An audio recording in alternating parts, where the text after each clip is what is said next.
Welcome to the Slop Temple. We pray this video helps. Open LinkedIn and sign in now.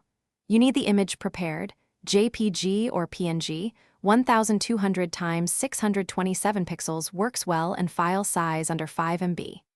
Once signed in, tap or click the plus start a post box on your feed. This is the only place that attaches images to a post. Make sure you are creating a post, not an article or comment, because those do not accept inline images the same way. Now tap the image/photo icon to begin attaching your picture. After tapping the image icon, choose the image from your device library or take a new photo. Once selected, LinkedIn shows a preview where you can crop, rotate, or reorder multiple images. Do that now to control composition. Add descriptive alt text for accessibility and tag people or companies if relevant. If you include multiple images, arrange their order before uploading.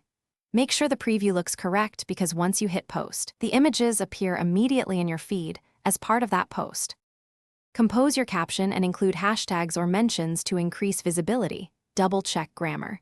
When ready, press post to publish. Your image will be embedded in the post. If the image won't upload, first confirm format and size, then test your network connection. Small fixes often resolve it. Once done, clear the app cache or restart the app. If problems persist, update LinkedIn or switch to the desktop site and retry. That final troubleshooting step usually gets you live with the image attached. Thanks for watching. Consider subscribing if we helped you.